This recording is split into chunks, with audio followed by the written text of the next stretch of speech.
Whitesnake, the rock album. Hey, Edwin Canistracci here. I just got this yesterday. I didn't even know about this album. I found out about it thanks to my good buddy Mick Watkins, bassist for Wild Ride, great classic metal band out of Kentucky. And he's a real cool dude, and he does videos too, and you should check them out.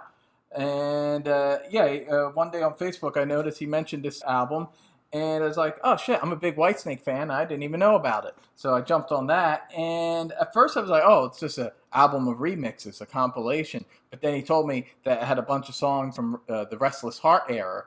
So I was like, oh, I got to check that out.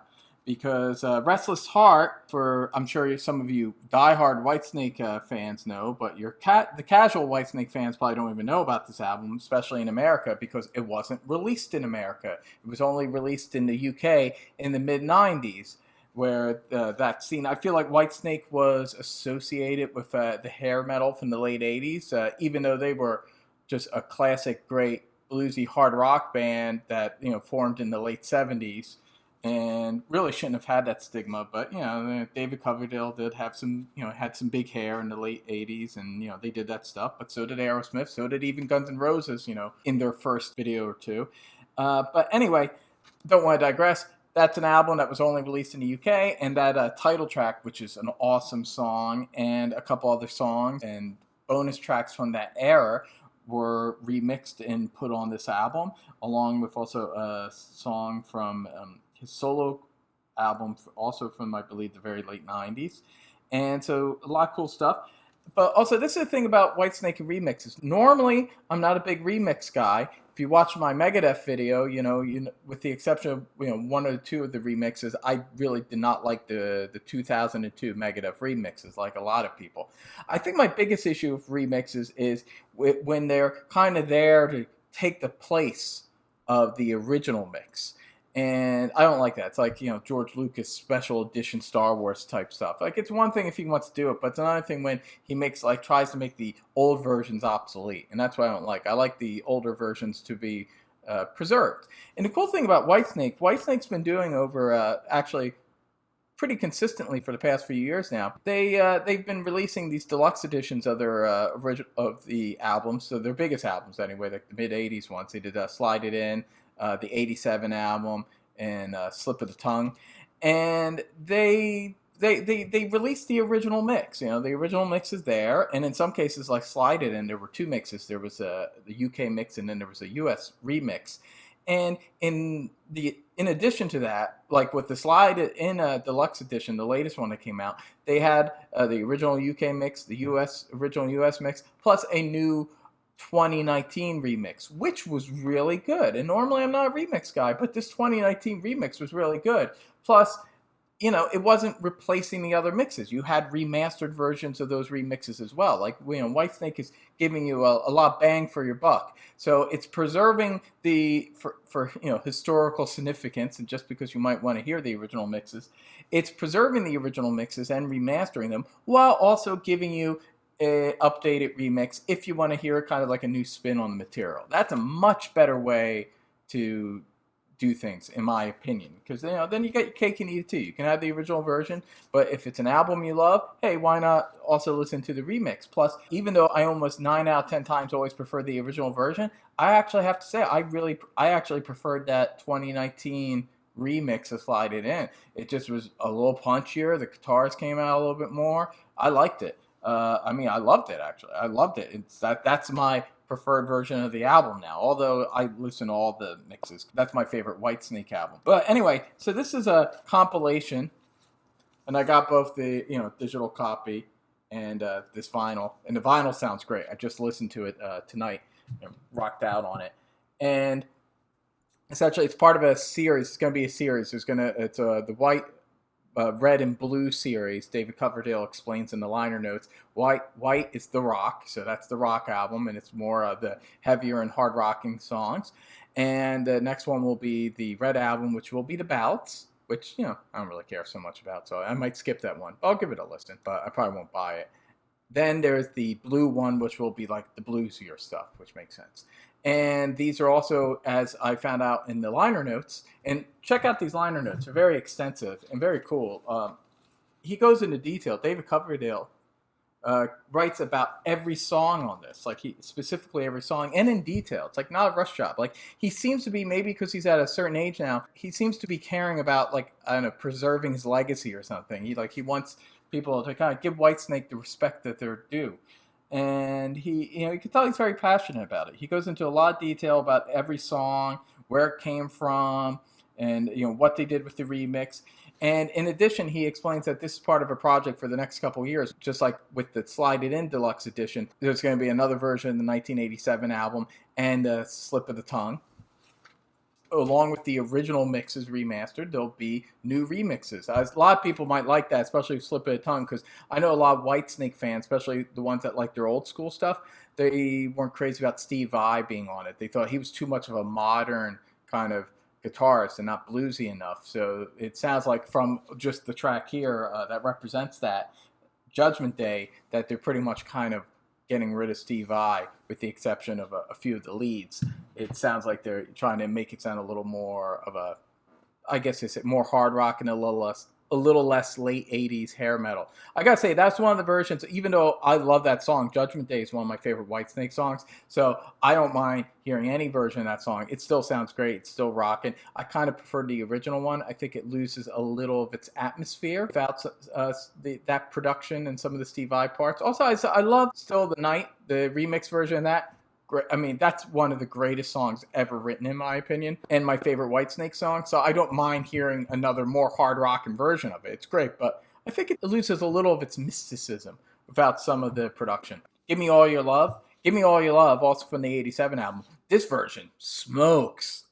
I like the original version, but this version I love much better. Just more hard rocking. The original version was a little too slick, and the production sounded too reined in. But now it doesn't. Now it's like a real swaggering kind of hard rock, like sounds more like early 80s Whitesnake, and it's great. I love that remix of it. And also, I think it's nice to hear some of the later stuff, like the stuff from Good to Be Bad and Forevermore, because those albums came out like in the mid 2000s when everything was brick walled. When things get remastered really hot, and just there's no dynamics and everything's just really loud.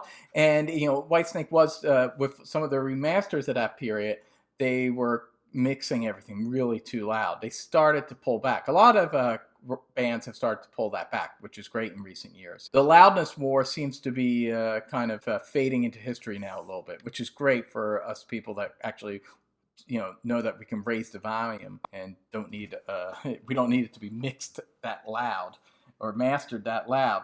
But anyway, to hear the mid 2000s material, Good to Be Bad and Forevermore, to hear songs from that, and they were both solid albums, to hear them now not quite as brick-walled, with a kind of a better mastering and a better mix where the music and the instruments sound a little more separated. It's great. It's great to hear those songs that way. I don't actually own Restless Heart because, like I said, it's a very rare album unless you're in the UK, and the imports can be very expensive. But I have listened to it, like I've listened to it on YouTube and stuff, and I do kind of like the original mix better. There's a really cool guitar sound that's part of the hook that gets kind of buried in this mix. And actually, that's one of the few cases where the original mix, even though that album for the most part was a little more slick, the original mix was actually a little more rockin', I feel, than this version. Although it's still great, and it's a great song. It sounds like it should be a classic Whitesnake song. So people who have never heard it, I think, especially if you like stuff like Still of the Night, you should really dig the song. It's great. It's a great song, so no matter what mix. And it's nice to hear that, according to these liner notes, there is going to be a special remastered deluxe edition of Restless Heart. So that's going to be great. So we're going to get the whole album, and then we'll get the original mix plus these new mixes. So that's really cool, and that's good. And there's a lot of stuff in that period. So you got, overall, this is a really great compilation. The nice thing about them remixing everything, you get the first song like Still of the Night, and it goes into like Best Years. Now, Still of the Night is a song from the late 80s, and then Best Years is a song from like the mid 2000s. And yet, even though David Coverdale's singing, it's different. He doesn't have the range they used to. Even back in the mid 2000s, he didn't have the range that he had in the late 80s. But the way that it's mixed, because they're both kind of remixed the same, it flows together. This whole album flows together. Even though this is varied music from a 30-year period, you get, it sounds it sounds like it all works together, flows. So this mixing, they did a really great job. I just really love that. There was just something really cool about hearing Still the Night flow into Best Years, and they sounded like they were on the same album, and it was cool. It was just a really cool hard rocking album, showing you that age doesn't really matter. Like you could do a great song in 1987, do a great song, in the 2000s, and a great hard rock song is a great hard rock song. And it's just like a big cool party. It's like a big cool party that celebrates Whitesnake, and it's very consistent. Track listing, the tracks are all great. I love it, and even though a lot of this stuff is material that I've already had, I didn't mind hearing it all again. The remixes inject a lot of new life into this material, and the material was pretty lively to begin with, so that's a pretty good thing. But so I highly recommend it. It's great to have on vinyl. It sounds great on vinyl. I'm looking forward to the other stuff David Coverdale and his people that he's working with now put together. And hell, I mean, I loved the last album. I thought Flesh and Blood was their best album since Slide It In, actually. So there you go. So I'm really happy. I think Whitesnake, they put out good product for their fans, and I appreciate that. And I will buy more stuff from them. So there you go, David Coverdale. Take my money. You earned it. And you know what? I'm going on a Whitesnake kick. The next discography video I'm going to do is Alice Cooper. I'm going to do a big Alice Cooper discography, which I plan to do next week. But I think after that, maybe a week or two after that, I'd like to do a Whitesnake discography. Maybe I even just do everything David Coverdale did, from starting with Deep Purple all the way up to the latest Whitesnake stuff. I think that might be pretty epic. I might be up for that. I might do it.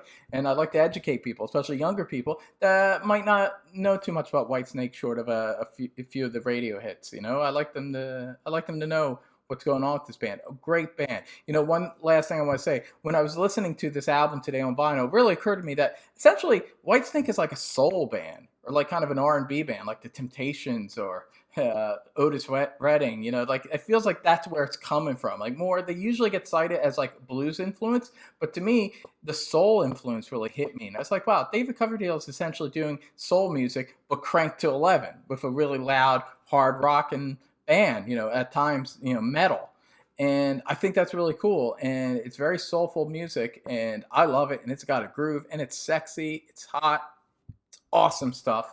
And this new album, the rock album, sounds great. Highly recommend it. Rock on.